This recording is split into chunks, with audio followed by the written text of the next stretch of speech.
He thinks because he's on dry land and I'm on a boat, he can tell me whatever he wants me to do. And I'm going to do it. I don't have to do it. Grown man. You, Jordan. You, Jordan. I have no idea what he wants me to do. I'm on a boat. Where are you at? I got to sit here and record ads. I'm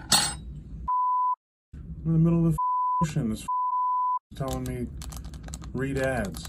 I haven't taken in 4 days. I don't know, Jordan.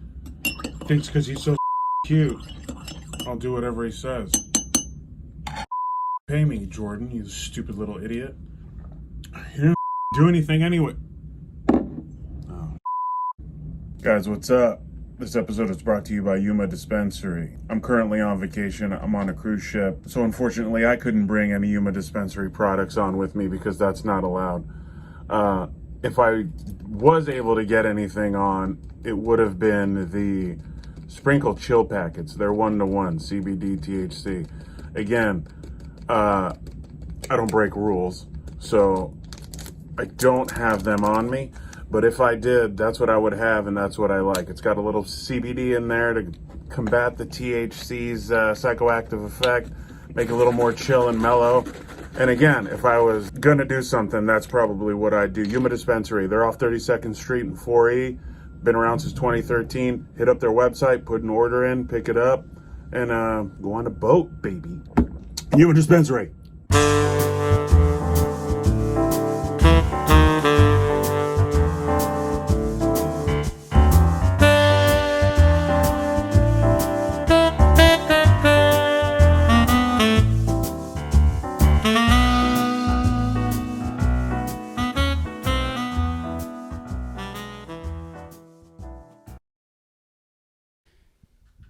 But like Vietnam, like green.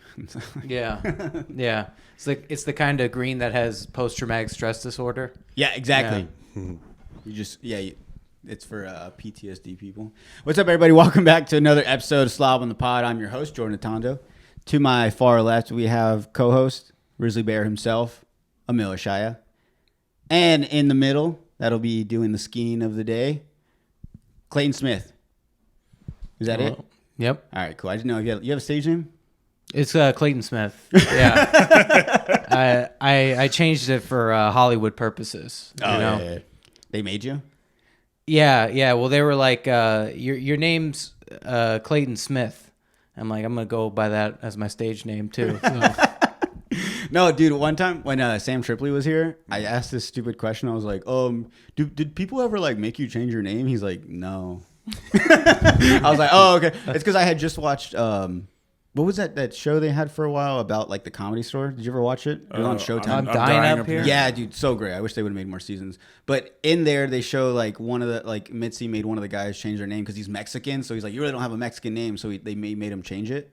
And I always thought about that. Like, is Jordan Atondo like a lame thing? Like they'd be like, that doesn't catch people's attention. Not anymore. Maybe 15 years ago it was a little too spicy. People would think I'm like Native American. People think that a lot. Yeah. Atondo. Really? They also say like Atondo. Oh. Yeah. Oh, well, when you say it like that, yeah. Yeah, it's just like Tom Segura's bit. Segura, like, you know, it's the same thing. People think like, oh, you like Native American. But how you been, buddy? I've been good, man. If you guys don't know, we have a comedian in the house. Because us two aren't yet. Not yet. From New York. Yeah. Nueva York.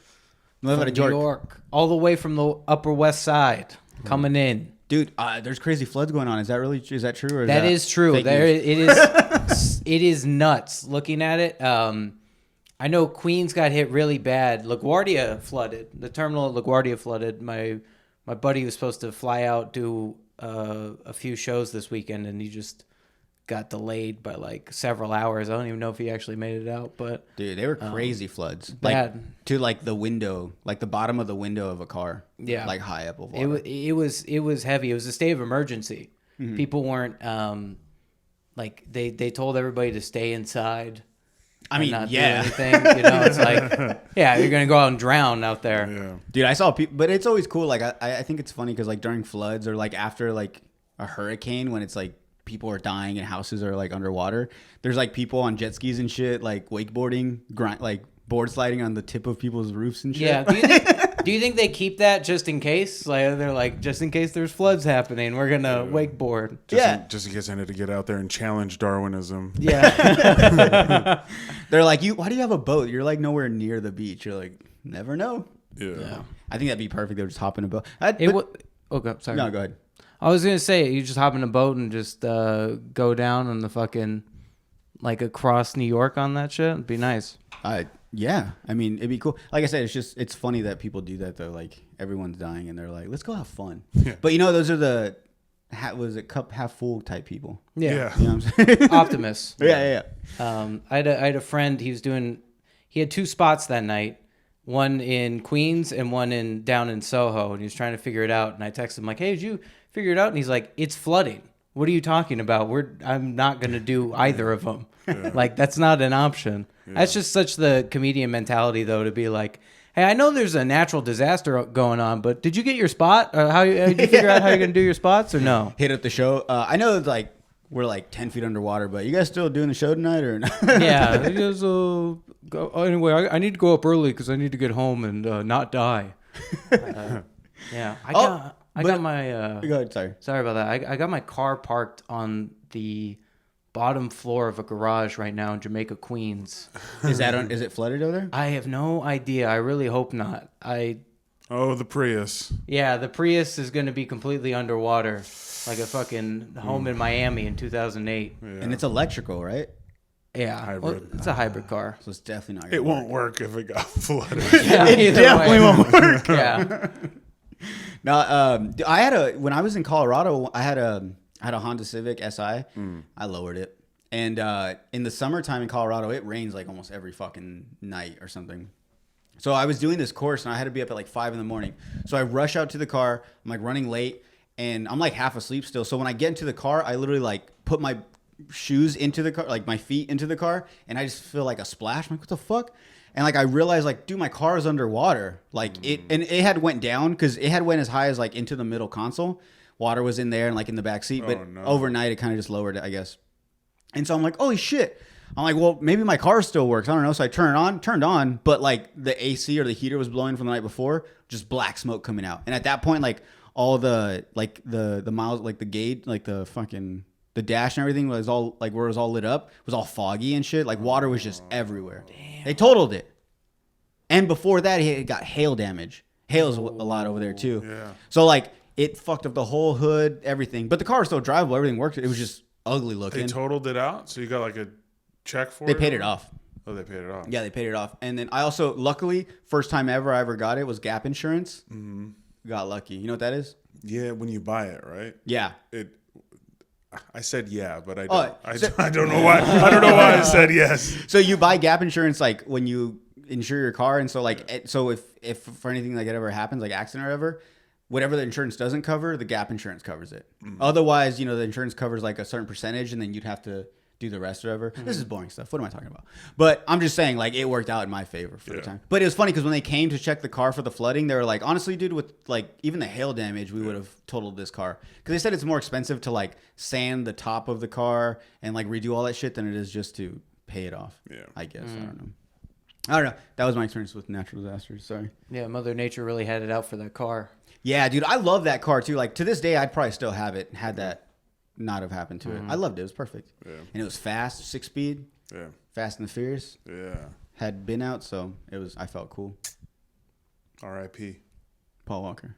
Well, at Civic Si. Yeah. Paul Walker too, I guess. Yeah. R.I.P. Pop Smoke. We talked about him like an episode ago. We don't have to talk about him again. It was just his birthday. I'm sorry. Was it? Mm-hmm. Okay, all right. Are you guys big Paul Walker fans? No. We were just talking about, like, I think it's stupid when people cry over celebrities dying, but that was, like, one of the times that I didn't cry, but I was, like, oh, my God, like, kind of emotional. Uh-huh. I don't know. But, no, we were just talking about, like, for you, I don't know, is there any, like, celebrity that passed that, like, it really hurt you? That really like, hurt as me? a family member? Yeah. I think probably one of the sadder ones was when Greg Giraldo died.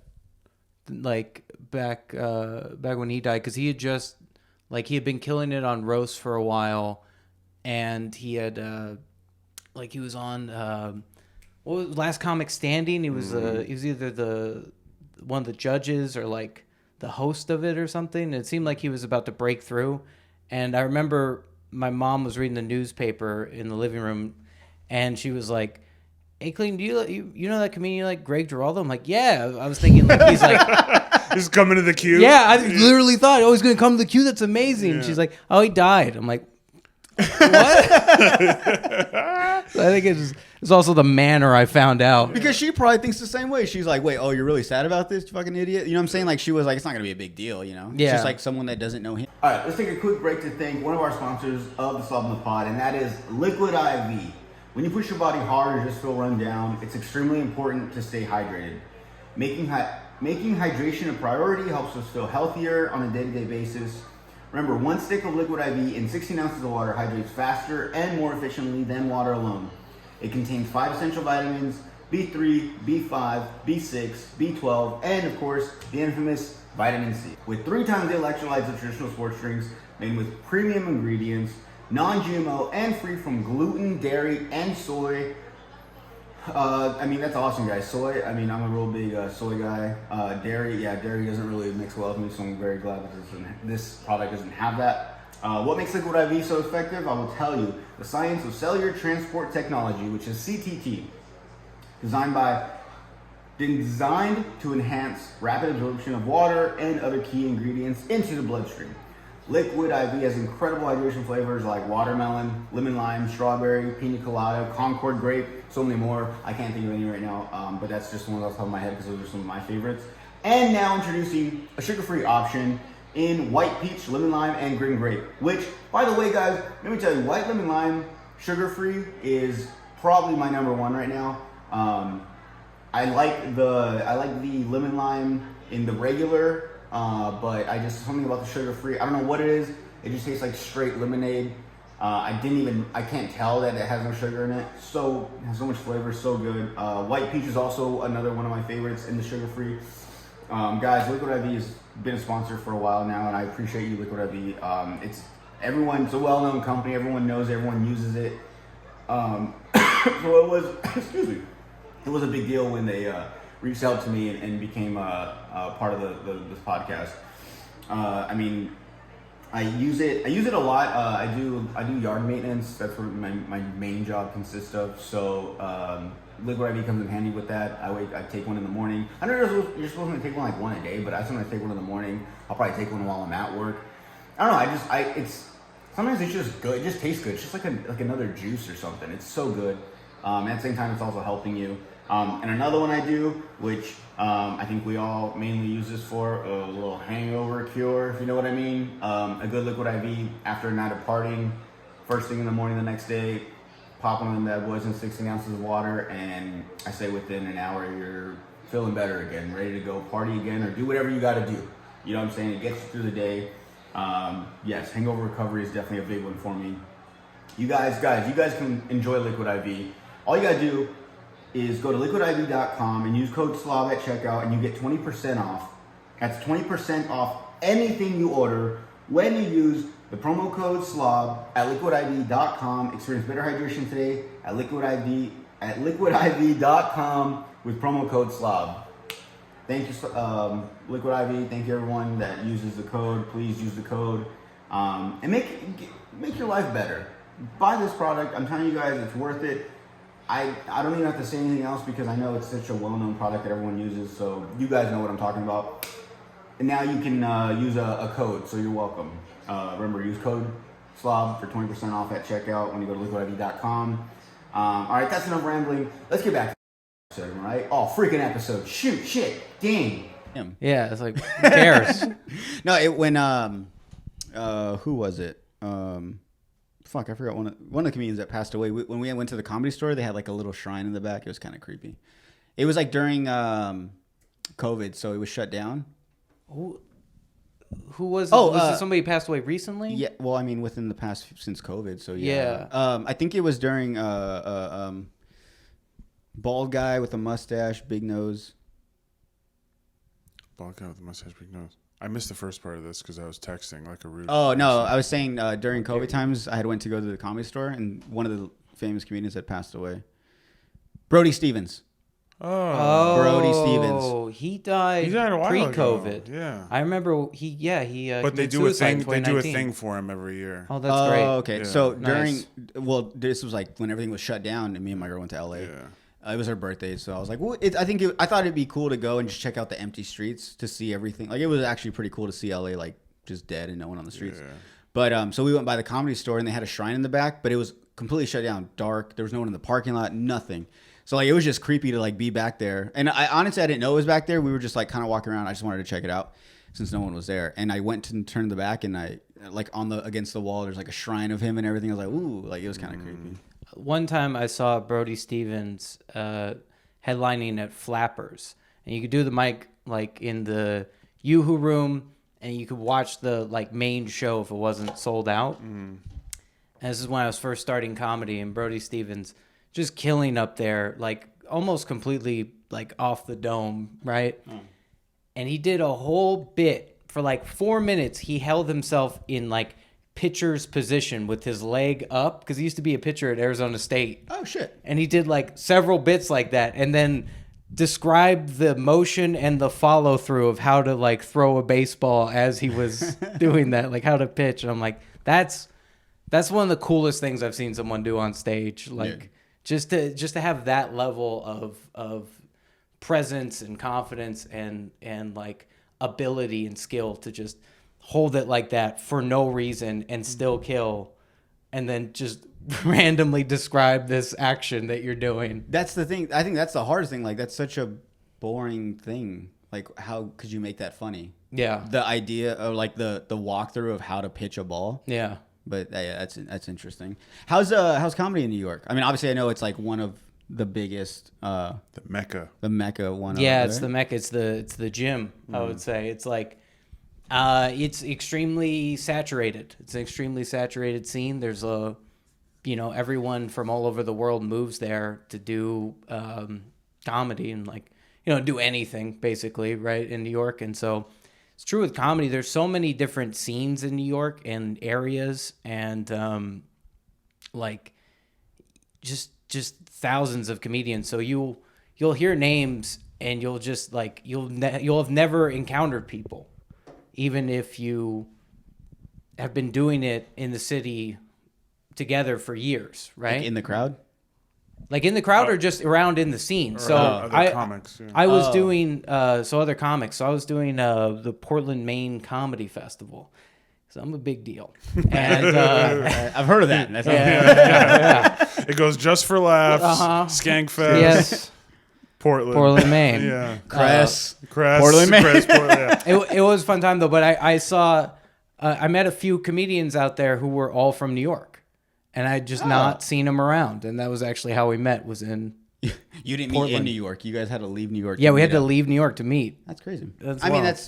it's a small world. Yeah. Happens all the time. It's a different animal. Dude, when I went to go visit him back in like March, April, I was horrified that I was going to go try to do mics in New York. And Dude, then, yeah. like, in a way, it's comforting because it's not a lot of people. It's mostly comics. And then you quickly realize, like, oh no, like this is horrifying for a whole different reason. like it's just you immediately go like, I'm not funny. I shouldn't do this. Yeah.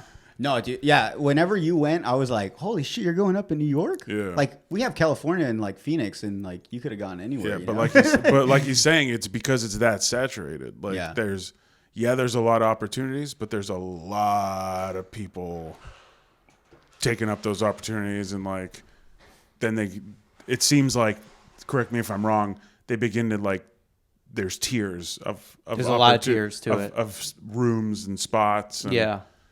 and even mics. Yeah, there It's- is, and there's tiers of mics, there's tiers of everything, and I think one of the coolest things about New York, speaking about it being mostly like sometimes like mostly comedians in the room at mics and stuff, is like there's a whole spectrum of comedians that you'll come across, because there's a guy just starting out who's like 2 months in, and then there's a guy who's been doing this 10 years, and he's been on like Fallon or Colbert, or he like opens for a bigger comic. So you see people who have like names and credits in there, and they're coming in to work some new stuff out before going ahead to do spots or whatever for the night. But it's just that range is so big in a room. So that's kind of part of it too, is like you just see a ton of different people and a ton of different kinds of comedians. And, Thank you. you just encounter so much. No, what's crazy about stand-up, I think, is like the access you have like so quick to like these big names already. Like what I'm saying is like I feel like stand-up is the only thing. Like I mean, I can't think of like football. Like if you're trying to play in the NFL or whatever. Like in high school, yeah, you may come across like some like NFL players come down to do a camp or whatever. Yeah. But you're not going to work alongside them. Like in stand-up, it's one of those things that you could just start. It could be like your first time ever, and also. If you're like up in New York or like those places where it is popping, you go do a coffee shop and like fucking, I don't know, like Andrew Santino, like just throw a name out there. Mm-hmm. Like, you know what I'm saying? You could just come across that. You can work with them or you can like share stage time with them or like whatever. Like only. Or like they're in the crowd. You've had instances like that where you're just like, oh, this dude watched my set. You caught some people? Yeah, I've had different people watch my sets and stuff. Back when the Creek Cave was around, in Queens, moved to Austin. It's doing extremely well out there, and it was a great club. It was a great space to perform at, and I've had different people like Michael Che watch me do comedy and stuff. He was just standing in the back of a room. He was just at the bar getting drunk and hanging out, and then like happened to be in the room when I was doing comedy. Mike Kaplan, different people have done that. So you're also I was also kind of aware of it at the time. So I'm like, oh shit, I get. Yeah, it's bomb. Yeah, it's one thing. Yeah, it's one thing to bomb in front of like a crowd of people that you don't really know. It's another thing to bomb in front of like a big name because, I mean, shit, overnight that could be an opportunity. You know what I'm saying? Like if you had like a great set, I don't know, just talking crazy, they could be like, hey, you want to go on the road with me or something? You know what I'm saying? Like at any moment that could happen. Does happen. People, yeah, at festivals and stuff, yeah. Yeah, and that's fucking insane. What was I gonna say? Where all have you performed comedy? Like around New York, around the States. world? States? Have you gone? I've done cross international. Country? Well, shit. Okay. I've go in performed States. here in Arizona. Done California. I've done like L.A. and Bay Area stuff. Done stuff in Portland, Seattle, Connecticut, Maine, Massachusetts, Pennsylvania, Colorado, New York. I think that's all the states I've performed in. So let's I feel like we should get into the your history a little bit to make this make more sense. You started in LA. You went to college in LA. Yeah, so I started in LA. You're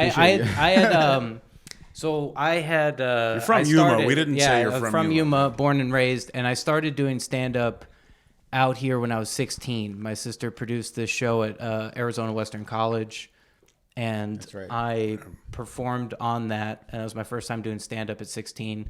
And then I would do it like in the weight room during like the off season in football or whatever. I would just like come up with jokes and tell my buddies jokes and stuff, and do random mics here and there. And then I moved to Los Angeles, went to Loyola Marymount, and I studied screenwriting. And I did it at the college and some other places. And then when I was 20 and in my last year of college, I really started going out into LA and doing mics. And so that's when I consider actually like starting, stand up. And is this around the time you were doing drugs and sleeping on the couch of two innocent, hardworking people? Yes. Who didn't deserve to clean up?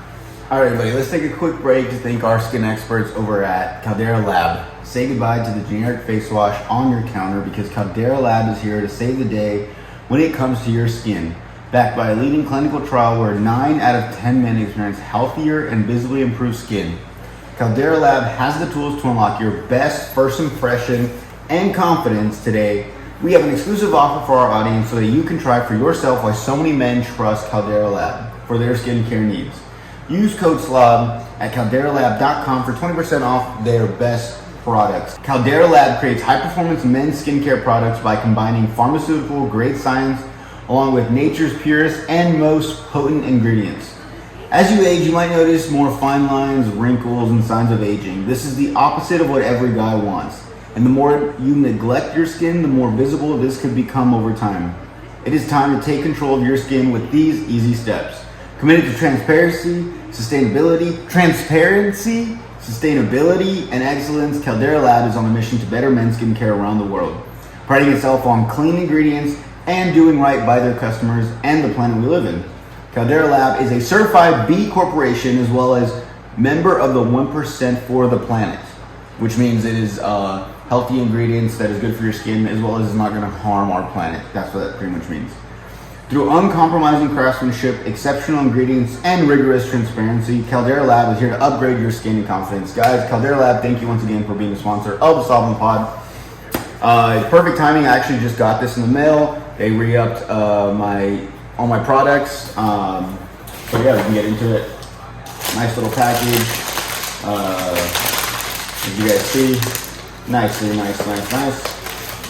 have right here the base layer. We have the clean slate, which is actually the main part, the face wash, I would say. Funny enough, I had to switch this one out because this is an empty one. Oh shit, I just broke the cap off. This is a used one already. I just put a new one out in the restroom. I've been using this thing. Honestly, guys, I love this face wash. It feels so good. Literally just 2 pumps. That's all you need. 2 pump chunk, get it done.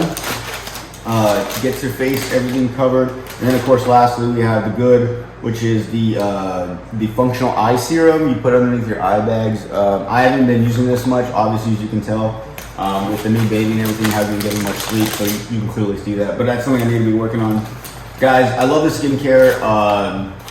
Skin's always been a thing that's been an issue for me. I mean, we all, growing up, pimples and acne scars and all this stuff.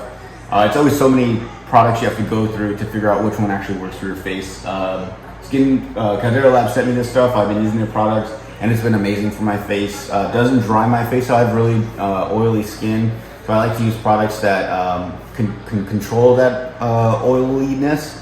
And so Caldera Lab is perfect for that. Get out the shower, put on the little the facial cream as well afterwards. Doesn't leave my face looking shiny, doesn't make it greasy afterwards. Great products, guys, great products. I love this. I'm glad they reached out to me. Somehow they knew I had a messed up face and they wanted to help me. They must have seen the podcast and was like, damn, that guy's got a really bad face. So thank you, Caldera Lab. Remember, guys, get 20% off with our code SLOB at calderalab.com. That's 20% off calderalab.com by using code SLOB. Unlock your youthful glow and be ready for summer with Caldera Lab. Actually, unlock your youthful glow and be ready anytime with Caldera Lab. Thank you, Caldera Lab. Thank you, guys. Go check out their products. Go get some stuff, guys. Use the code SLOB. Get 20% off. Let's get back to the episode, yeah? Up after Clayton's my brother-in-law. We didn't say that part. I was gonna, but I was like, I don't know if you guys want that out there. I don't know. Yeah. No. So his sister and I were living in LA when he came out and started college there. So I had a front seat to Clayton starting comedy, and I like to fuck with him about it. Yeah, he had a front seat for a lot of shitty Clayton behavior. We should say a lot of shitty 20-year-old hair was longer. Yeah, the hair was longer. I was a much more rad dude, as you they were say. a rad dude. Your tank tops were rad. Tank tops. I have a passport photo that I took very stoned with long hair, uncombed, in a tank top, a pink tank top. Yeah. It's the worst passport photo in history. It looks like I shouldn't be allowed in any country. No, it looks like you're always ready for vacation. It does. It does. They look at it, they're like, I know this is an American passport, but you look Australian in this. You should wear that same one every time you go to the airport now. They're like, did you just take this picture before you got here? Dude, I would, if I saw my passport photo and I was customs for another country, I would cavity search me every time. I would be like, this guy has drugs. I know it. So yeah, I had long hair. I started doing comedy out in LA, and I did it for about a year before I, graduated college. And I went to finish up credits. Like, I walked, but I needed to finish up credits. I studied abroad in Ireland at Trinity College in Dublin. Is that where the red hair came from? Yeah. Changed over there? It is. I was actually blonde before I went. No, I studied there for a couple months. I did some spots over there at the International Comedy Club and a couple other places. And at the International, they didn't even have a microphone. They would have packed audiences in this like nice room with a good low ceiling and everything, but no microphone. So that's kind of where I learned to just like project and do in almost like one man show kind of thing, like how you would see like Ricky Gervais doing it, or anybody who has like a headset mic. And I had met a guy in LA who was a comedian, like, you know, who came up in New York. His name was Sid Singh, and just randomly one night after doing a Flappers late night mic, I was telling him I was going to be in Ireland. He's like, "Oh shit, well I'll be at the Edinburgh Fringe Festival. You should come and you can do a spot on my show, or you can open for me." And so I went to the Edinburgh Fringe Festival and I did some spots on his shows. I would open for him. I got to do like a mic and another show there, and that was a huge, like, you know, formative experience in doing comedy. It was a really, really cool experience to do it in front of like international crowds and very Scottish crowds, and be around all these big comedians and everything. And I was like, man, this is awesome. This is like, I'm really like doing this, you know. And I moved to New York after that, and I bombed for years. I just bombed so hard for years. Almost exclusively. Yeah, really almost exclusively. Shortly after moving to New York, I sent Emil this set because Emil's always been very supportive and a great brother-in-law. And we, you know, we were.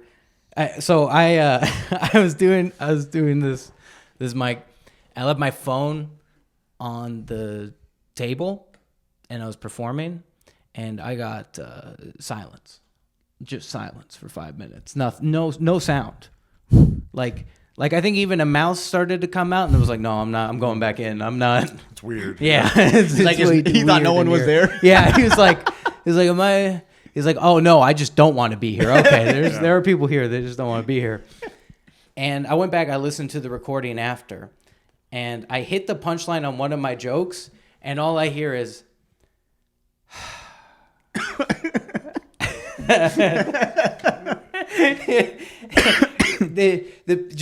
someone was purely exasperated by my attempt to make humor. And I texted it to Emil immediately after. I'm like, you got to listen here at 1 minute and 40 seconds for what happens. And I listen to the whole thing, the whole lead up to it, and it just makes that exhale so much more dramatic and like hurtful. Is that like that's what you broke the silence with? Was it really that quiet though? Like how he's explaining? I don't remember how quiet the quiet was, but he's like, I heard a few coughs and stuff. But yeah, there was the sound of breathing. I knew other people were in the room. Yeah, there were lives on the audio, but they just weren't doing things. And then just that, and then so he started doing my favorite thing is to like say things that are clearly not funny to him and just keep doing them. It like trolling. I always say like I'm an OG troll, like with him, like I just fucking stupid shit. And then my favorite thing is he'll just sit there blank face while I do it, and then he'll just he'll break out the and it hurts. And it hurts. But it's also fucking funny. It ties it together. Well, because you're really aiming for that. Of course. Yeah. See, what I had been aiming for in that situation was laughter. Claps. Yeah. Claps. Someone to come up to me and be like, you know, you're really funny. You want to join the road with me? Yeah. How many times you think you bombed after that to a point where you're like, should I really be doing this? Oh, did you keep count? How many times I've bombed since that? No. I'm saying because like you said you had a good set, and then after that you bombed like the next 10 times. I know physical. Dude, I can't talk right now. Yeah. What'd you give me? Drugs. Why's your face melting? Yeah. He gave you like 8 grams of shrooms. Yeah, like, dude, it's shroom coffee. Is it hot in here? No, I'm just kidding. But What was I saying? Oh, but what I'm saying is like, did you get to a point where you're like, should I even be doing this? Because what I'm getting at is like, I had one show at Red Moon, and I don't think it was great, but it was enough to get Cody to be like, hey, you want to do another show? Like when he started with Starting Brewers. Yeah. And I was like, yeah, I think I did pretty good. Like I think I could do this. And it was almost like a beginner's luck thing for me. It was like my first time, so it was like a beginner's luck. And after that, I was just like, man, maybe I'm not funny. Maybe I just got lucky that night. So what I'm saying is like, did you have that moment? Totally. You still do, huh? Yeah, a bunch. Like, no, that happened, I think, a lot in my first year in LA.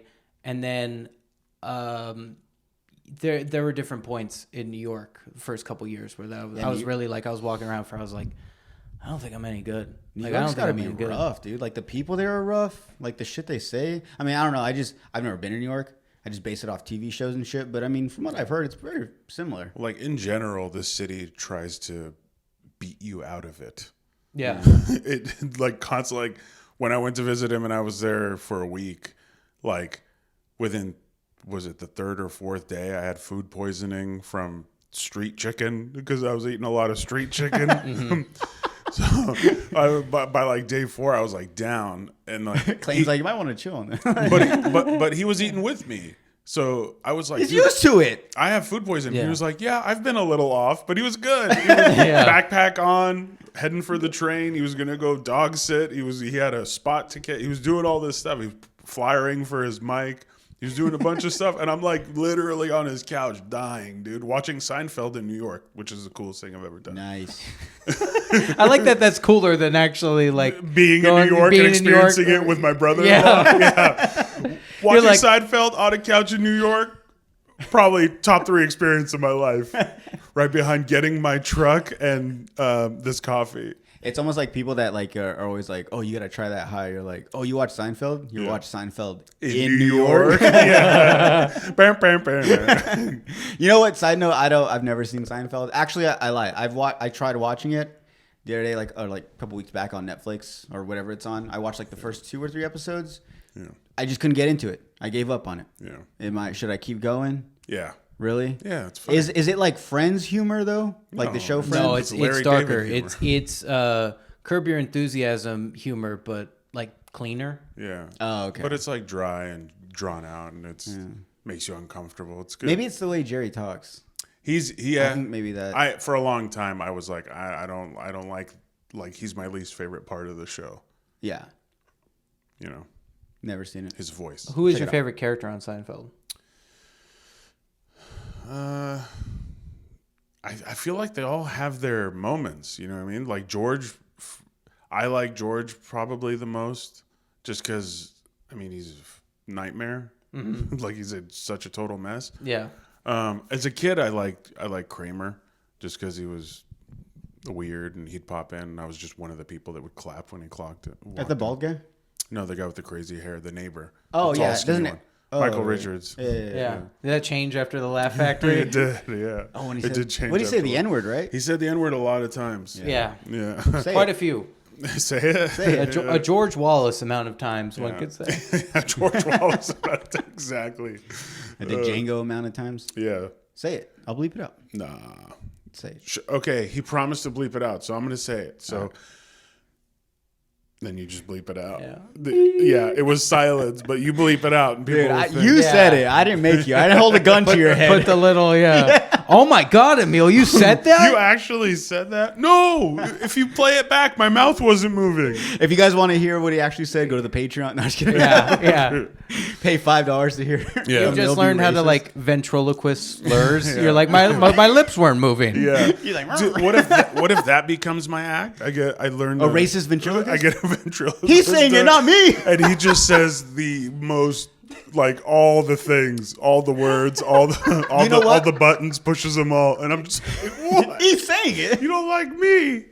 Yeah. You don't have to book the dummy, but book me. Yeah. I like the idea that you think there's going to be people watching who are like, how dare that dummy say that? In my mind, I sold out a 150-person room Dude, for this act. It's going to be so bad. I don't really care for Jeff Dunham, but I've seen some of his stuff, and I mean, like when he was popping off like Comedy Central and stuff, and he had like the old man and shit.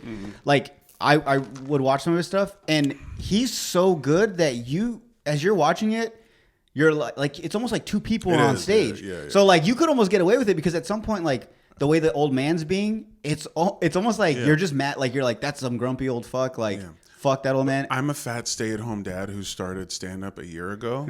This guy gets paid $110 million a year in time, buddy. In to time. do 15 shows a night in Vegas. I'm just saying. In time. Yeah, I'd probably be better at it though if I tried for like a month. You also have kids. Oh yeah, definitely. If I like, dude. Well, first if you gotta every day after I pick my kids up from school, I come home and I practice my ventriloquism. Yeah. For like an hour. 2. I'll do 2. I'll do 2 hours a night, not 5 nights a week, but like 3. I'll do it 2 nights a week. I'll do like Tuesdays and Thursdays for like 2 hours blocks, and then by I think by Thanksgiving I could be paid in Vegas to do it. You could be paid somewhere. At a small Wait. at a smaller hotel.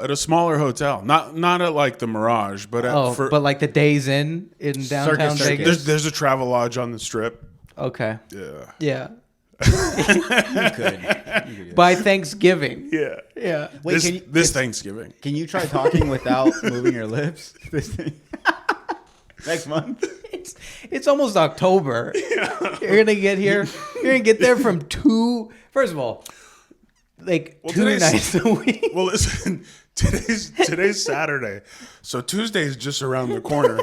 Perfect start. I can't start this Tuesday, but then Thursday you're will. busy. Yeah, I didn't know I was gonna venture down this new path. Where are you gonna get a puppet though? That's how you. I'll make it. Yeah, dude. Jim Henson made his own puppets, and he did pretty good. Was that Kermit? He did Jim make Henson? Okay, Kermit, okay, yeah, okay. Big Bird. Oh. Yeah. Dude, you could practice all day long. You have kids. I mean, you don't have to go all dirty on them, but like, they would love it. What are you gonna do it in the room by yourself? No, I'll do it for the kids. Yeah, you could get Okay, so that's much good. practice out of that. Get some audience training in there. Come back into town for Thanksgiving, dude. For my, Before you gotta show. Why At the Black Box Theater. I'm gonna talk into to this- Cody about getting the crest.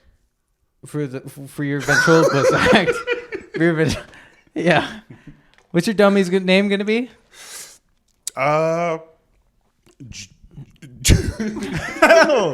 Germit? Jermit. So Emil and Jermit. Yeah. Wow. Is it like? Wow, that's a terrible. That's a But he'll really be a unappealing dog. name. I was gonna say, what's the Oh. race of this? Wait, okay, it's a He's dog. a dog. Okay. Dog. Germit dog. Yeah. Who says very racist things? Yeah. What's his backstory?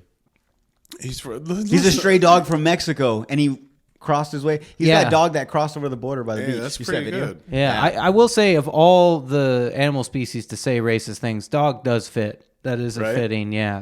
Like a chihuahua. Oh, totally. Oh, okay. Or a little dog. No, yeah, because it'd be cute. So on stage, people would be like, "I can't be mad at it." What kind of dog? A tiny dog. Germit? I'm picturing German Shepherd, and you're gonna get a. I was thinking tiny dog. Triumph was Triumph was like a Doberman or something, but he's small. But he's supposed to be a big dog. Mine will be a little dog, but big. Get like a It'll be like a 45-pound Chihuahua. or you get like a Chihuahua body with like a pit bull head. Yeah, just custom dog. We got way off. We got way off track. You're gonna Oh, I know, hold I'm it sorry. in your hand. Yeah. So where this all started was New York will beat the shit out of you. In general, it'll try to get you out of it.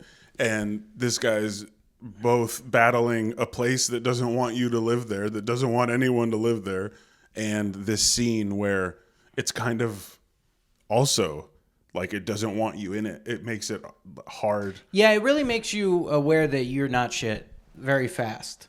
Like you're not someone important. You don't really like matter. You're just one in a number, and you have to work your ass off and make things happen and get really fucking funny to be seen and to make a name for yourself. You know what I mean? So That's right. Like Jordan, you saying, like if someone, and I know you understand that it's a far-fetched thing for a comic to watch you one time and be like, come on the road with me. But this guy, like that instance in his head, it's so been put into perspective over the time and experience, like at that level. it's like not even if we say that a year in, and because we think it's crazy, someone like Clayton would probably be like, that's just so not close to being a thing. Yeah. That it's not even, it's just like you wasted time thinking that or saying that, because it's like those mics that we went to, they are sometimes literally a handful of comics only. Yeah, and I wouldn't say And that. like you're all at the same level. Yeah, and or even in different instances, I think what really helps after a long time is like being comfortable with other people and getting the respect of your peers and everything is really nice, because it's very cold at first, and I wasn't a very social person when I moved either, so I think that was also kind of self-enforced in a lot of ways. I was just very shy and anxious, didn't really feel like I belonged, but you know, after a while you meet a lot of funny people, and you all treat each other with a lot of respect, and you're all into each other's material, or you know, you become fans of certain people, and so that is very comforting. I think I thought that stuff like that would happen more often. Like somebody would see you and be like, you should hit the road with me. Mm-hmm. And I think that does happen. Mm-hmm. Like, I don't want to say it doesn't happen. It just happens. Like one instance I know is a guy with comic performed at this festival, did well. And there is a very high-level comedian there who tours and talked to him afterwards and, like, gave him... She's like, hey, can I pitch you a tag? Just still in that, like, I'm a fan of comedy mode, right? And I with that kind of, like... He's like, yeah, of course. And then that guy opens for him now on the road from time to time. The comic pitched the headliner a tag? No, a headliner pitched the comic a tag. That's cooler. Yeah. The other way is annoying. Yeah. But if a headliner is like, can I give you that's cool. Yeah. And this is a big comedian? Big comedian, yeah. That's cool. So, you know, it does happen. Like, you know, that can happen. It's just not very likely. It's just like particularly unlikely. You would have to see someone around quite a bit and be around them and be comfortable with them too, because you gotta be cool to tour with too. Yeah. Oh, They're gonna take you on the road. You gotta be like a cool dude to hang out with. Yeah. I think that's why they hang Somewhat after fun the to show bond was with. big. Yeah, we watch so many comedy podcasts. We know, like, they talk about the hang being so Yeah. important. And the other thing that I learned from Clayton is like what do you got? Like, are you good at social media? Because I've been a headliner for 12 years and no one knows who I am because I suck at social media. NYU kid, good at social media. Yeah. All of a sudden he's I see. featuring or opening for someone and you're Yep. like, what? But also like running his like. But social helping media. him Yeah. in a way that like That is true. he will repay you by giving you this amazing opportunity, you know? But Or you even just have a car. That's a big one. Like, you have a car, you can take me to the Legit, gig. That's yeah. a legit New York thing. you don't have any DUIs, right? All right, let's go. Yeah, perfect. We're going to Connecticut. Do you have... You're driving. I think even guys who are like in really good shape for some headliners, you know? Yeah, we went to a comedy show last year and it was apparent. And I think the headliner even said it, that he had this guy on this stretch of the tour with him because he was trying to get in better shape and like take care of himself. The other, the feature was a sober guy, built, you know, and Yeah, like a good gym partner definitely. Yeah. Will keep you motivated Yeah. to go in and Yeah. like keep you accountable. And Damn, dude, I'd never thought about that. yeah. Like Yeah. what? Like okay, you're funny, but like what else can you do? Who would you gotta bring something to the table. If for you were a sure. headliner, who would you take as your feature and why? You? Why? Because I have to say that because you're here. Babe, stop. Stop. People are watching. No, dude, but okay, like I don't want to make this about me, but this actually happened for the first time when I did the Craig Conant show. Shout out Craig Conant, by the way, huge fan. After I got off stage, like this is the first time I was right there by the bar. He came up to me and he's like, "Hey, good shit, man." And he's like, "Can I talk to you real quick?" Pull me to the back and like in the hallway area, and he was just like kind of going over my set with me, and he was like giving me some advice, and like at the time I was trying to take in everything he was saying, but I was like, oh shit, like you really like you actually watched my set. 2, you paid attention and like you have pointers for me and like you actually took time out of your, because he was recording at the time for Eric. Mm-hmm. Yeah. And so I was like, you know, the fact that he took time like to tell me this stuff, like I was like, holy shit, this was awesome. It was awesome too, dude. He was telling me like, you know, like, yeah, like when I first was starting out like in LA, Bobby Lee was giving him advice and like, it was just cool. And he was putting it in perspective in a way. He's like, by no, and he was cool because he was like, by no means am I saying like, oh, like I'm a veteran. He's like, but there's levels to this shit, as in like where you're at, I'm a little above you, and then obviously there's people above me. And he's like, but I can only pass down what the people above me have passed down. Yeah. And I thought it was so fucking cool, like that. Cool. Yeah. And I know you got that too. I don't know if I can bring that up. Yeah. Even when you told me, I was like, man, really? Like, because you know, we have people come down to the Crest and do shows, and we hang out with them afterwards, and you know, talk to them. Sometimes we don't. Sometimes they just take off. But no one at that point had ever even said good job, or like, you know, no one was even in the room. Like I'd get off and they were still upstairs, and they didn't even watch my set, which I totally understand. Not that I was like, oh, they didn't even watch me. Yeah, totally understand. I'm not by any means like they should. Yeah, but I just thought it was cool that actually happened. And then when you told me, because I think it happened with Willie, right? Mm-hmm. Willie Barcenas. Yeah, I was like, dude, he actually talked to you. Like, that's fucking dope. Yeah, he was real cool, man. Real cool. Yeah, I don't like his advice, but Yeah, I do. I mean, but he's, if you know Willie Barcena, if you watch any of his clips and then try to imagine what he'd be like after a show trying to give you advice, it's exactly like that. It's very uncle. He's a Mexican Theo, like for sure. He's a Mexican for sure. Yeah, and he was just like, he'd hit me with some truth. He'd hit me with a truth bomb, and then be like, come on, you got it, you good. Yeah. And then boom, another one. And I was like, but at the same time, just like you, like in that moment, you're trying to both be present, absorb it, and appreciate it, because they don't need to be doing that. No, not at all. But so when they do it, it's dope. Mm-hmm. Yeah. And that you did a Crest show. I did last night. I did. It was a lot of fun. Yeah. Sorry I missed it.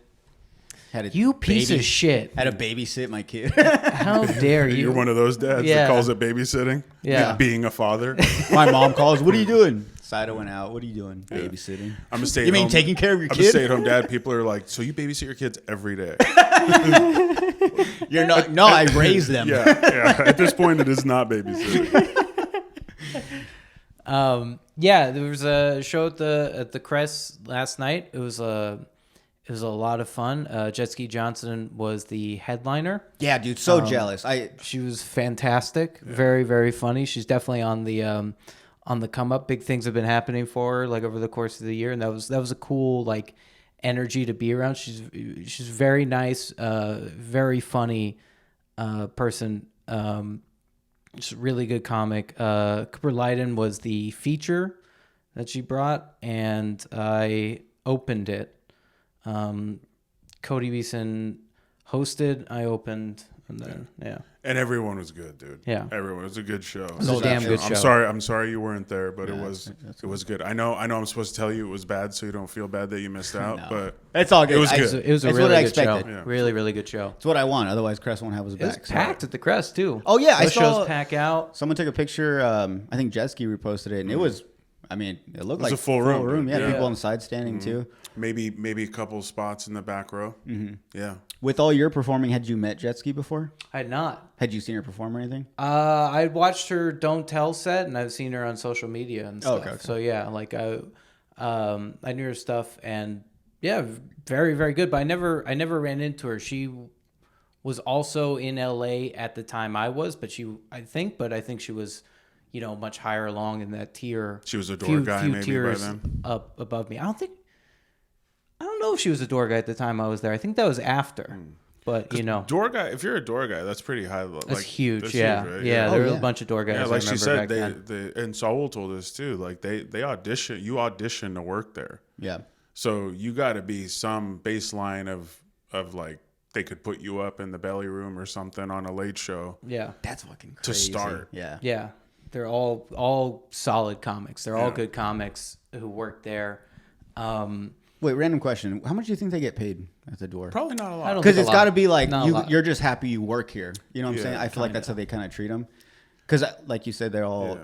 I mean, I'm like it was cool seeing Saul that time we went to the Comedy Store. He was actually working. He was working, yeah. And then he comes down to the Crest show, and I now follow him on Instagram, and so I like, oh, this dude's popping. Yeah. I will say the Comedy Store is easily one of the best clubs in the world, if not the best club in the world, and it's such an invaluable resource in LA if you're doing comedy, and like just these like comics watch in the back for free. I don't know if they still do, but hope so. Like, but it was nice. You could just hang around the back if it wasn't sold out in the OR and just like watch all these headliners go up and do 15-minute spots and see how they work and everything. And it's such great exposure to be around. Then you can hang around these comics and meet them and network with them and, you know, socialize with them and stuff. And it is a great place. They give a lot back to younger comics as well, which I think is really huge.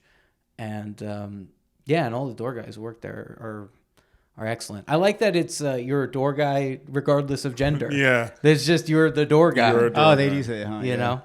No, dude. I actually, like, I have a story, but like, I'm only saying this not to like be braggadocious. It's just it's something that I've kept to myself that I haven't really told people, and like it's something I want to hold off for the podcast. But one of the times I went to the Comedy Store, at this point, we had George Perez down, and this was probably like the third time that I had seen him at the Comedy Store, and it was when me and my girl had went. And after the show, every time we would go, we'd see him and we'd hang out with him. He was like super cool. And this time it was just me and my girl. So after the show, he's like, "What are you guys about to do after this?" And we're like, "Oh, like, I don't know, probably go get food." He's like, "You want to come back with me?" So he took me to the back of the Comedy Store, but he took me to that area. There's an area where it's like an outdoor area, and it's you go through the ballet room to get back there. And there's like one side is like just benches. The other side's like couches and benches, and like it's half building, half like rock of the mountain or like the hill that's behind them. Uh-huh. And dude, it was so fucking cool. What's his name?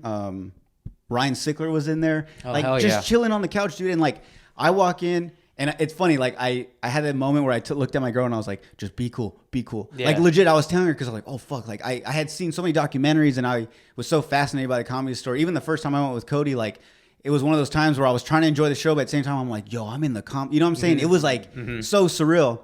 So to be there like my third time and hang out with George Perez and like for him to invite us back there, I was like, I don't want to fuck this up. So I'm like telling my girl, like, just be chill. Like whoever, like just talk to me, like just talk to George. That's it. Don't make eye contact. I was like freaking out, dude.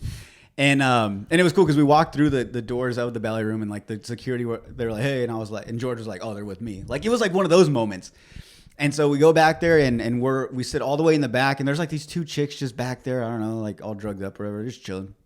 And we're talking with them. My girls they're like, oh my God, you're so beautiful. Like, you know, girl talk. I'm talking with George. And then three of the door guys come and they come back and one of them I had just seen perform on stage. And that's when I first figured out like, oh, like everyone that works here performs. I was like, didn't I just see you on stage? He's like, yeah. And then he explained the whole, how that all worked. It was just cool. It was like a very cool behind the scenes and of all places, like the legendary Comedy Store, like historical. Yeah. And they're all back there like, you know, rolling up a joint and stuff. They're like, you smoke? I'm like, yeah. So like we're smoking. At some point, like I'm like high and like George is like telling us like, yo, I got this new bit. Like you guys want to hear it? Like it was so insane. Like, awesome. Dude, it was like such a crazy experience. And like after that, he took off and he was like, you guys can hang out here. You could take off. And I was like, no, like we'll go. And as I'm walking out, Ryan Slicker's right there. And I had like a split second where I was like, I want to. What are you doing? Did it turn off? Yeah. I think it turned off. Is it thing still? All right. We'll take a break and then I'll see you with this. I love you. They're good because I have like, especially being in the middle here, I can, you know, pivot. That does swivel. kind of suck though, huh? Your neck's going to be sore, trust me. Is it? Yeah. Yeah. 'Cause that's not like even the other setup in the studio, Yeah. being on the couch in the middle, Yeah. you're a lot of like this and then like this and like this. At That- some point, but- when you go to like hour and a half, 2, like towards the end, you just like, fuck this. I'm only going to look at this guy the whole Yeah, time. If this person's yeah. talking, I can hear him. Yeah. Like, Emil doesn't exist anymore. your neck This is will- just you and me, Jordan. This is it. This feels a little more rounded out. That's why I try to it's angle the yeah, chairs. yeah. Yeah. We'll cut all that out. That was stupid. Why?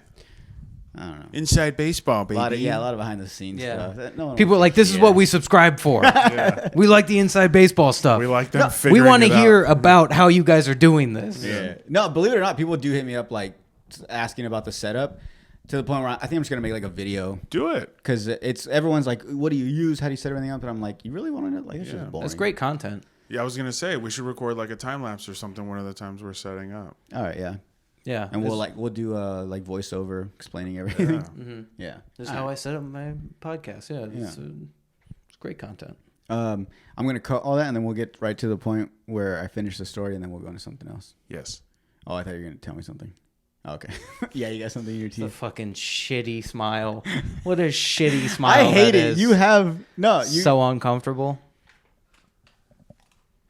oh, shout out Yuma Dispensary. Shout out Yuma Dispensary. Yuma Dispensary. Go to their website, put an order in, and go pick it up car side. get your medical. Get your card, medical license.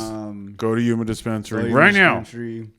If you say slob, they'll give you a sticker. If you say slob, they'll give you That's a the sticker. worst ad read ever, huh? Yeah. I'm gonna keep that in because I don't want to do it again. Okay. Okay. This is good though. I'm so old school. I remember when Yuma Dispensary was just a guy you went to middle school with. Anyway. Hey, Hey. ayo. Or like in New York.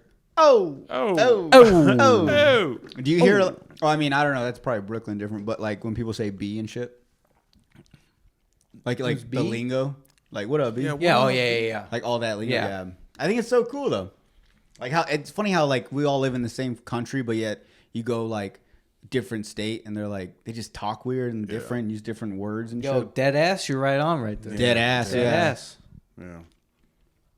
Fucking facts, homie. Sorry, sorry. But yeah. So, anyways, I'm in the back of the comedy store, and then I run to who did I say? Ryan Ziegler? Ryan Sickler. And as I'm walking out, I have like a split second where I'm like, I want to take a picture with him, but I also don't want to annoy him. I just said good show and shook his hand, and I just walked out. But to this day, I regret not getting a picture. He was a cool guy too. Nothing about him was like standoffish. I was like, nah, man. Like George already let me back here. I don't want to ruin it with like, Yeah. oh, I now you think got that was- fans It back was, here. it was already like a hang type Yeah. thing. You And don't I want to just- interrupt that. Be Yeah. like, can we take a picture? Yeah. It I would. think that was the right choice. I Yeah. think Thank you. that was- Okay, Yeah, cool, that's cool. the Thank It's you. natural to regret it because It's Ryan you Sickler. have a human brain, Yeah. but like Honeydew. you made the right choice. You did great. Totally. you. That's All that's right. a smart decision. I played that one right. Yeah. Yeah. Okay, cool. I wanted to get into you've performed in New York, you performed in LA. Yes. I think there's like clear differences, but to you, what are some differences in like the stand-up scenes? In the scenes, I think New York has more crowds readily available. I'm sorry, New York? Yes. Okay. Because there's different scenes and there's just a lot of people in New York. You know what I mean? It's just like 8 million people live there. They live all over, so it's easier to get to get crowds in there, and for lack of a better term, regular people. That's the typical comic thing, like regular people, not like us, but That makes sense, yeah. but you get crowds in there, and you get all kinds of different crowds, which is good. LA, it's a little bit harder to do that, I think, just because LA is so spread out, and the fact that like it's also an entertainment town, and that changes the dynamic a lot. Because I think it's like something like 1 in 6 or 1 in 5 people who live in Los Angeles work in the entertainment industry. Yeah. You know what I mean? They're either like in production staff, they're like, they're grips or cameramen, or they're assistants on shows, or they're producers. They're there's all these different. Work in the office. They work in the office, exactly. There's all these different facets to entertainment that people are working in constantly. So that definitely changes what kind of crowds you get versus New York. It's just a lot of people doing a lot of different things. It's kind of the mecca for like most things. It's a hub for finance and for comedy and different arts and The mafia. Yeah. And you come up in the little Kansas City mafia for a while, and then you're like, I think I'm ready to hit the big time. I'm done with this small town mafia shit. I'm ready to bet it all in New York, baby. So that is a big difference. I think performance wise with comedians, LA is more. There's a lot of people who are also actors who are doing it. So it's like stand up, something they have on their resume, and I think it can be a little easier to get ahead or get recognized out there. So, you're just kind of like a multifaceted performer and entertainer. And I think a lot of people in LA are big on like their character or their persona. I think that gets developed very early in LA. And that's, that's like helpful. It's a great thing. It's what people will want to watch you. It's why people are going to want to watch you, right? It's how they're going to attach to you and become fans of you. New York is much more joke heavy. New York is much more on the written word. It is in rapid fire jokes. I've heard someone even say like club comics in New York, you want to aim for like a laugh every 15 seconds. Jeez. You want to write super tight.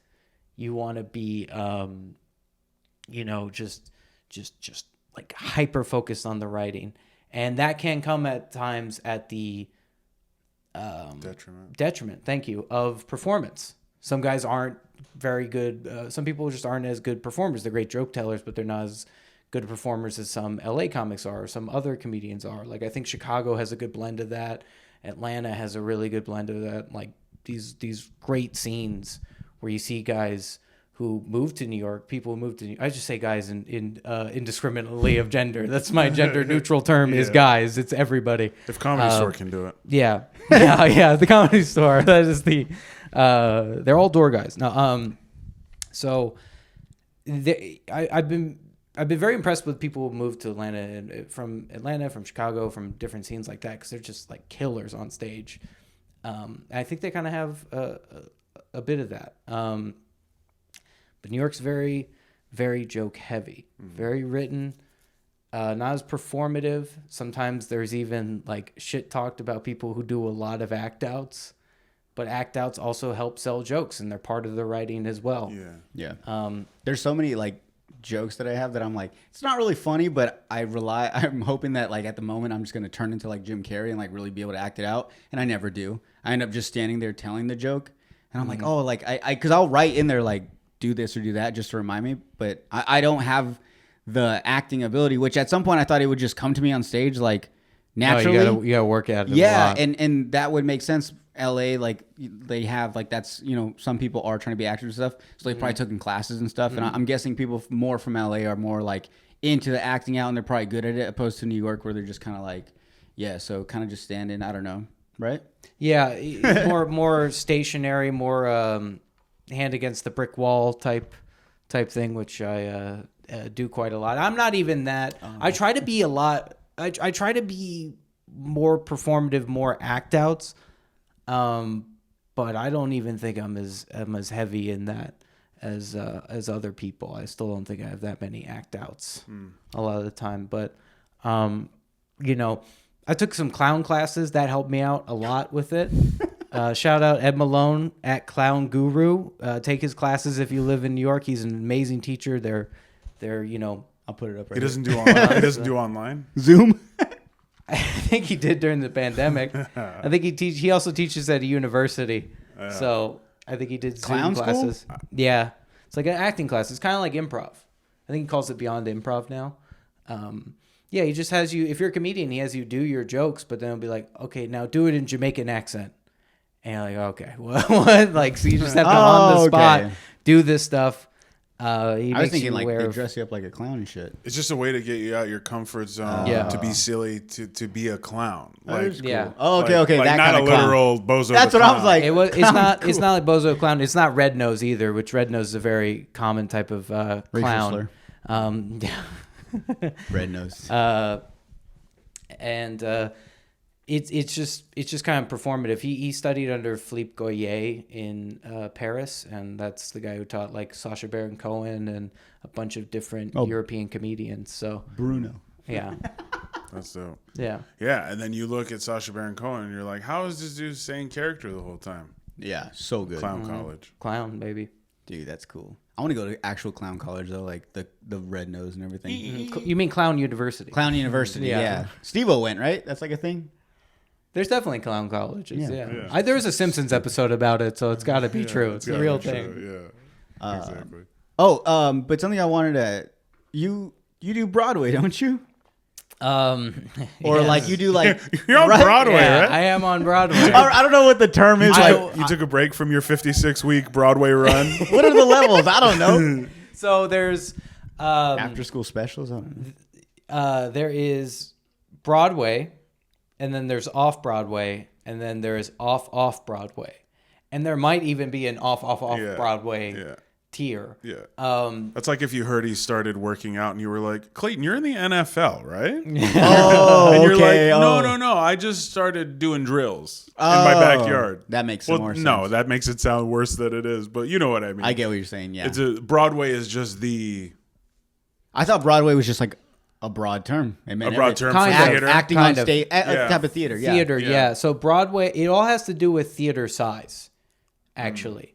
So Broadway are the biggest theaters in New York, right? They're all in Times Square, Hell's Kitchen area on Broadway. What you're thinking of The show? and then there's smaller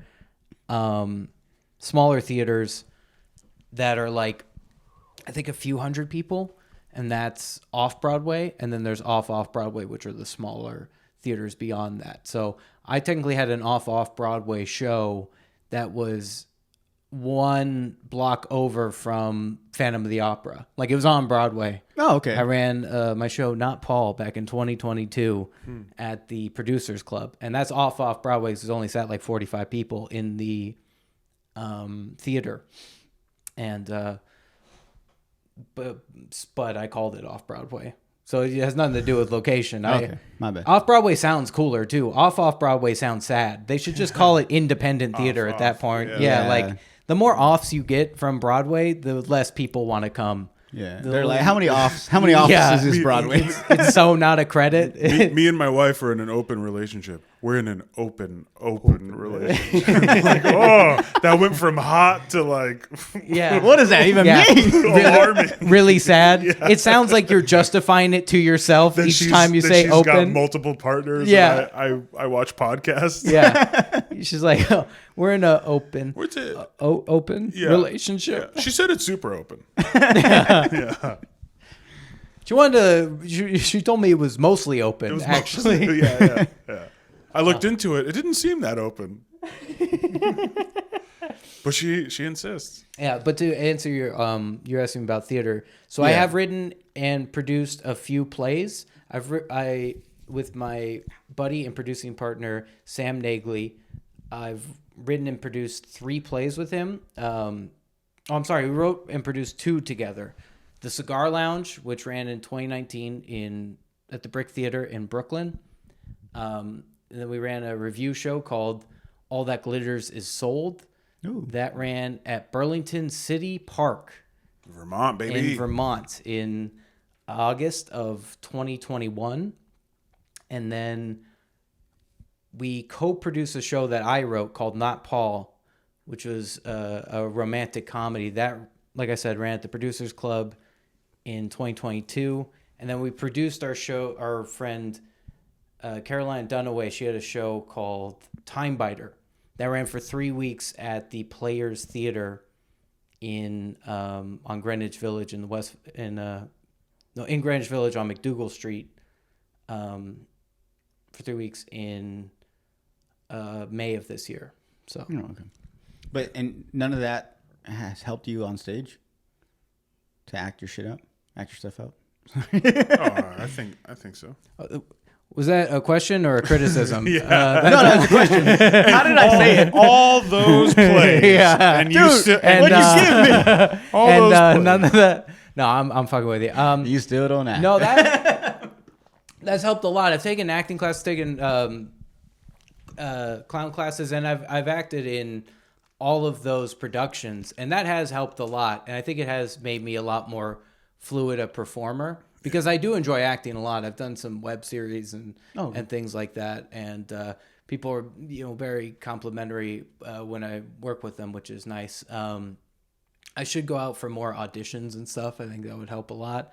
I don't keep my acting muscles as in shape as they could be because it is a different kind of shape. Like when you go on stage and perform stand-up, you want to stay in shape. That's why you keep doing it in a lot of ways. You have to keep showing up and being in shape and keeping your mind present in that space. You're showing up for the gym and you're keeping your timing right and everything going on internally and everything, right? And that's true with acting as well.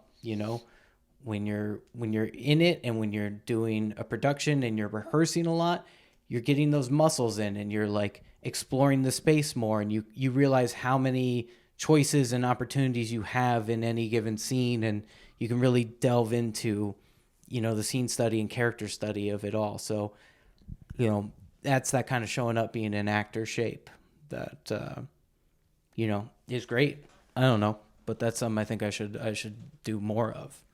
Yeah, because it atrophies. And you got the opportunities where you're at, man. Like, I know for us for a while we only had one open mic a month, so it was like our scene just inherently kept you out of shape.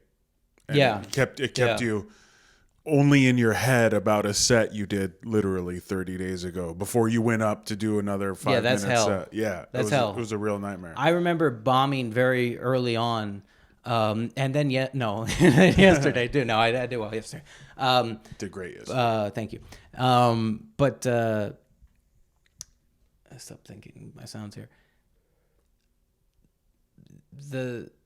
I lost complete track of what I was going to say. Bombing. Bombing 3 times a night. Yeah. Yeah. So I would do in LA when I first started. I would hit different mics in my car, and I would bomb at one spot, then bomb at another, and then maybe do well the last one. So I felt good. But because you could go to multiple mics, and in New York it's like that too. Like, because you could hit multiple spots in one, it's so much easier to let that one go.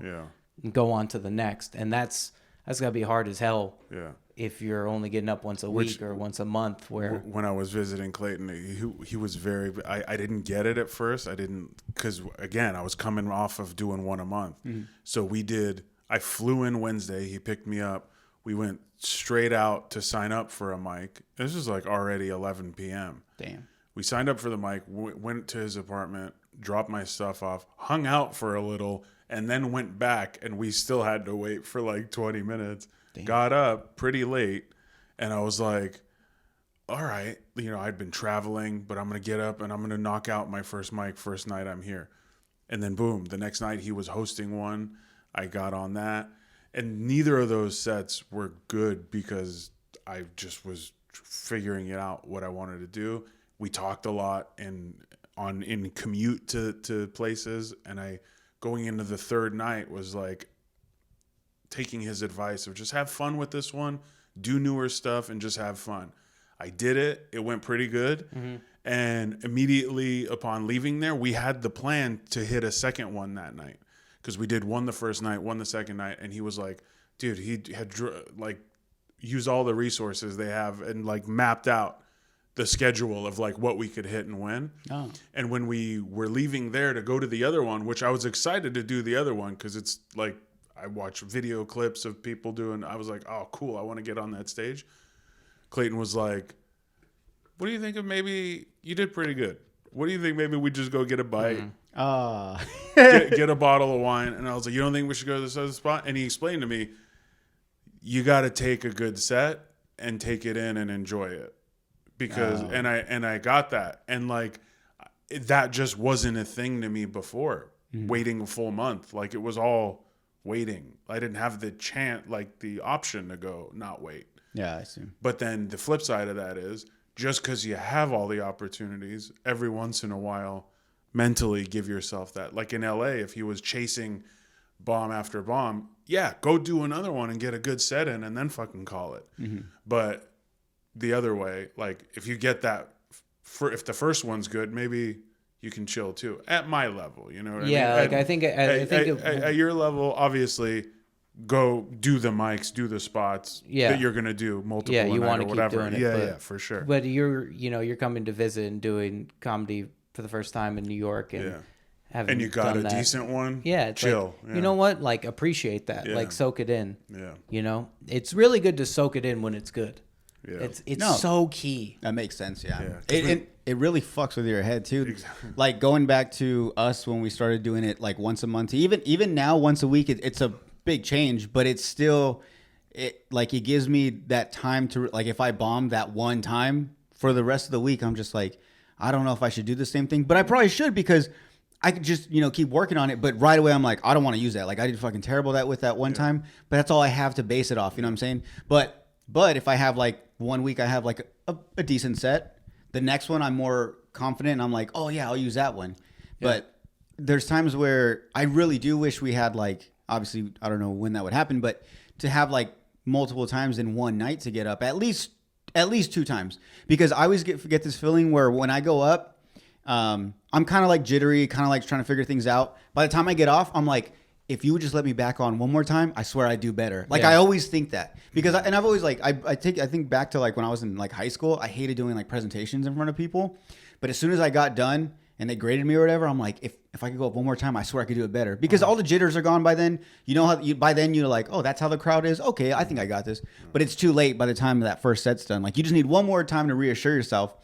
But going back, that's I mean, good on you. That I wouldn't not think that to just stop it. Like you get one good show first try. It's like, you know what, for your mental, let's call it a night. Let's just enjoy the night. Let's not go to any more shows, because you want to go to bed being like, I did great tonight. Yeah. But yeah, because then like who knows? It's do one great set. Let's do one more, and then the next one, bomb. It's like let's try one more, bomb. And it's like, well, there's no more shows tonight. We got to go home, and you're like, fuck, I should have, you know. Yeah, it's like sitting at a blackjack table. Like at some point, buddy. Exactly. That's what I was thinking of when you're talking about that. I was thinking of like people that go to the casino and shit. Like I'll just bet one more, and it's like, no, when you made that first jackpot, you should have took off then, because yeah, it's in, and to get to what you're talking about, doing multiple times a night, that does help. The first one's always a warm up. Yes. You know, that's why some guys will still do mics before they hit a few spots pre-game for the night. Yeah, it's like you just get that jitter out. You get those. I do that before big spots. You just kind of got to get it out a little bit. Yeah. Get that shakiness, and then you tune yourself like an instrument. You're like, all right, I got my timing in. But it's easier to do it when it's like an hour later or 30 minutes later, opposed to a week later or a month later. Sure. Because it's still fresh in your head. You're like, okay, this next time I got it. Like I just got to do this real quick and I got it. Yeah. And then like opposed to doing it like a week. As the days go on, you're like, wait, no, maybe I shouldn't do that. You really go back and forth to the point. I get to the point where I'm like, scratch that. I'm just going to start with something fresh for that next show. Just because I see it as like another show. The first time I tried it, it didn't work out. And that's where I fuck up, is like, I'll do one thing, like one set list that I have, and it'll just bomb, but I'll be like, I'm never going to use that again. But then like later on down the road, I pull from there, because then I'm like, oh, some of these I think now that I've been doing it a little more, I think I could work on these. But if I would have just stuck with them, I don't know, maybe I could have turned them into something. But if they bomb first time, I'm like, trash. Don't throw them away. I don't throw them away, but like I'm like, well, I'm not going to do that again. Yeah. But I'll keep it. Yeah. It's in my notebooks. Way back my burner notes. or something. Yeah. I think it's very important to, this is advice I got, and it's paid off quite a bit. I think it's very true. You should keep material that you wrote your first year or your first 2 years in comedy, right? That maybe always like didn't work out right, but you just have like the premises down, because there's some of the more like original ideas I feel like you kind of have when you first start comedy. You have some of the more original stuff, because you don't have this like this mold that you're trying to fit into, or that you find yourself shaping to. So what you're coming up with is very original, unless it's extremely hacky, and that's not undercut everything I was trying to say. But it will be better later on, just because you're better. Just because you're a better performer, you will know how to say it. There's sometimes things don't work, and it might just be you're not, your material is ahead of where you're at performance-wise or comedy-wise, and you might catch up to it a few years down the road. But no matter what, you're going to be a better comedian, so that will be better. And then you might also have more perspective and more angles to hit it from when you rewrite it as well. Yeah. You know what I mean? So you'll just flesh out this idea, and that way you're not really like, you're not out there searching for something to make a great bit out of. You're using something you already have. You go, oh my God, I got this thing that I can really mine some gold out of. Yeah. So don't throw it away. Yeah. No, yeah. Like I said, it stays on the back burner. Yeah. And there's a few things now that new stuff I've came up with. I'm like, oh, I think I could tie this in with something I've done before. Exactly. So it That's really why, helps. yeah. Yeah. I just recently did that too the other day, sitting down writing. Mm-hmm. I started like things that were just one-liners, but not even like, where would you even say this one-liner? Yeah. Some new bit I was working on, I was like, oh, you could tie it in with that. Bring this one-liner and find a spot for it. Yeah. Mm-hmm. But it hurts though, because then you're like, this is it. And then you go up and it's like, fuck. Exactly. Exactly. Let's go see what 1.5 years of dedication and Still resilience. trash. Yeah. Yeah. Silence. Yeah. Nothing. I was so excited about that bit too when I did it. I Yeah. bet. I've never done it since. And I'll tell you what, yeah. I'm not going to dig it back up. No, that's that one, I go back on everything I said. That Yeah. one we can throw away. Yeah. Sometimes there are ones you throw away. Always take some with a grain of salt. Just because of the memory they come with. Yeah. Yeah. They were right. It wasn't a good bit. It wasn't? No. Tell me later which one it was. I want to see if I remember it. No, I only did it that one time. So I wouldn't have known about it. But I remember how I felt internally. You know? So that's always a good gauge, too, is how you feel internally about material. Because there are times where it doesn't work the first however many times you try it. But you strongly believe in it. I think those are worth keeping for the most part. And then there are others like, you know, it will work, but you kind of hate saying it. Yeah. Yeah. You're like, oh, why am I doing that? I got a couple of those that work, but I hate saying them. Which one? My jokes? Yeah. Yeah, which one Do is you it? want to tell me off Say the whole mic? thing. I mean, Act it out. I haven't. Stand up. I'm just kidding. I'll tell. We'll talk about it later. Yeah. Oh, okay. talk about it later. I like that you gave me the out on it, and then I immediately went like, which one? Yeah. You're like, yeah, we'll talk about it off. I was like, yeah, no. Yeah. Which one are you talking about? Repay that favor of Yeah. looking out by immediately Yeah. going in on my Yeah. sensitivities. Yeah, what a fucking asshole I am. Really. No, yeah, sometimes I do write stuff down, and I'm like, I think this would be funny, but like to other people.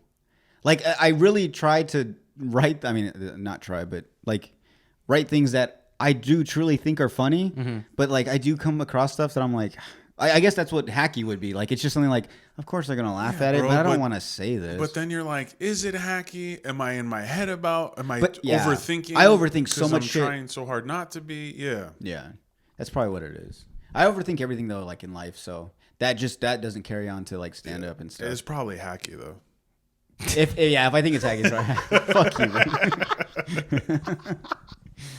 You don't even know what it is. Got him. I text you a lot. I'm like, is this hacky or you heard it done before? Yeah. Oh yeah, we we do screenshot that shit and too, stuff, yeah. share stuff. Yeah. It's so huge to have people you trust, other comics you trust, and know your Massive. voice, and like can tell you whether something sucks or is good. No, or yeah. if it's hacky or if it's been done. Yeah. It's Or- huge, man. Or just at the very least, like they get it. So like if it's so bad, and even if they don't want to tell you it's bad, you know off of the vibe after you've thrown it out there, like, yeah, I'm not going to keep working on that one. Like they just kept talking about something else. You know what I mean? Versus like every time I wake up and I'm so excited that like I have a new bit and I want to run it by my wife. You know her, she's your sister. I mean, imagine how that, it doesn't go good. I've stopped doing it. Yeah. Oh, yeah, that makes Krista- it- Because silence and being cool about it's not an option. she's one of the worst people to run bits by. Yeah. Terrible. Yeah. She just absorbs it and stares at you. Yeah. and blankly too. Like, yeah. almost filled with contempt, I would Yeah. say. Yeah. But she's just like processing it, and then she's like, okay. And you're like, okay. You're like trash. Yeah, you're just do trying that to one. like glean any positivity Yeah. from her response. Yeah. No, she doesn't do like the fake laugh. She won't fake laugh it. Yeah. She won't just be like, haha. And if she does, it's so clearly fake. She's just like, Yeah, I don't run stuff with my girl either. It really kills it. It really kills me. We've talked about that. Yeah. Like, yeah. Same thing too. Like I've heard the way people like practice their jokes is they'll tell like a friend group, but not say like I wrote this. They'll be like, hey, I heard this joke the other day, and they'll say it to them and kind of base their reaction off, because then they don't feel the Someone it's else not bombed. me. Yeah. Somebody. So I was like, oh, that's pretty good, but I can't even do that because same thing. If I say it and everyone's just kind of like, oh, I'm like, oh fuck, that was terrible. Yeah, but what if they're like, oh my God, dude, that's so good. Who did you say that was? Now you got to be like, You should go do stand up. Yeah. Oh, that's Yeah. right. I think I saw that one. Oh fuck. You're going to be like, it was me. And they're going to be like, no, dude, there's no way that was you. That was way too good. And now you're getting your feelings You're right, hurt you're right. for a You're whole right, other. Yeah. Oh. Well, I think we've been going for some time. I want to say thank you for driving all the way or flying all the way down here just to do this podcast. Just for this podcast. Really appreciate it, man. It Yeah. means a lot to me. All the way from New York City. What? I just want to Say something, Are dude. you? Because if you're wrapping up, we just want to mention he's coming back in December. Oh, well, yeah, we were going to do plugs and everything right now. Oh, okay. Sorry. Yeah, I should do them in the beginning, huh? I really stepped on that. You just ruined it. It's all right, dude. I'll edit and everything. You'll cut it all out. Anything you want to shout out? Any plugs you got going on? Any upcoming shows? Nothing. Nah. Nothing. I will be returning to Yuma in December. I will be doing a show at the Crest headlining Let's go, baby. on December 15th, Friday, December 15th. So come out, get your tickets, come see the show. It'll be a great time, you know? go. Your little hometown hero, your hometown boy coming back, Hometown boy makes headlining. Hell yeah, dude. This is perfect, too. I actually get to put out an episode to where they can look forward to a show. Yeah. Because normally I get people on and then, like, it's after a show or something, so we can't really promote it. But hell yeah. I'll be putting up website. You have a website or anything, or is it just... You can follow me at Clay J. Smith on Instagram and on TikTok and Twitter, something I rarely use. Oh, I'm sorry, X now. Thanks, Elon Musk. And And Thread? What about Threads? I'm not on Threads. Jordan, damn it. let it go, baby. Come on, dude. I am also, you can also catch me on my website, ClaytonSmithComedy.com. Ooh, we got a website. I am also I'm a co-producer and CCO of Blue Otter Theater. So at Blue Otter Theater on Instagram and TikTok, follow us there. Produce great theater in New York, Vermont, and maybe a place nearby you one day. Downtown Yuma? Down at the Yuma Theater? Is that off Broadway or off Broadway? Ooh, that's a few offs. Yeah. It's like 5 offs. I mean, it is a How many six- off? Be honest, it is a 600-person theater, so that's probably off Broadway. Just Yeah. not Q- locationally. The Q would be like Broadway? Off Broadway. How many does Q fit? Q's Broadway, baby. Yeah, Q's definitely yeah, Broadway. For Yuma, yeah, hell yeah. That's the next step. The Q. Hell yeah. But yeah, follow me on social media and come see my show December 15th. December 15th. 928comedy.com for tickets. Yes, also 98 Comedy. Emil, you got anything going on? No? All right. Thank you guys for tuning. I'm just kidding. Go ahead. I'm hosting a show on December 15th. Let's go to December 15th again. Let's go. 928comedy.com Clayton didn't for say tickets. that. Emil had to say it. No, I think no, I'm just gonna try to be at every open mic every Wednesday for the rest of the year, Hell yeah. and then We'll put that the- show. I'll put the schedule up. We'll see. I mean, Cody and 928 is constantly adding stuff. So right now, I'm not trying to put myself on a schedule for a show or ask for a spot. Yeah. But if more shows pop up, maybe there's an opportunity, and then we'll edit it in. We'll come back. We'll We'll redo the episode. Yeah, but also just go to 928 Comedy and get all Go the to 928 comedy. updates on that. Don't listen to me ever. Make sure you follow the Slob on the Pod on Instagram, Threads. Come on, guys. Please. Please. Yeah, nothing like desperately asking. Oh, I've been pushing for it. Yeah. It's just Threads. Yeah. Just Yeah. Threads. He's just got this thing, and we're I'm this close to moving over to Twitter, though. Just saying. You mean X? X. Sorry. X. Yeah. X. It's way cooler now. I guess. But yeah, guys, that's it for the episode. Thank you, Clayton. Yeah, thanks for having me, guys. This is a lot of fun. I love you. love you. I love you, Clayton. Love you guys. Thank you. Just I love all you, love. Mel. I love you, Jordan. We're all gonna fuck after this. Yeah. He's in an open relationship. That's the Patreon, I got a pass. $5. My wife gave me a pass. Let's go. House is empty. Fuck my brother and your friend. Okay, let's go. All right, we're done. Thank you, guys.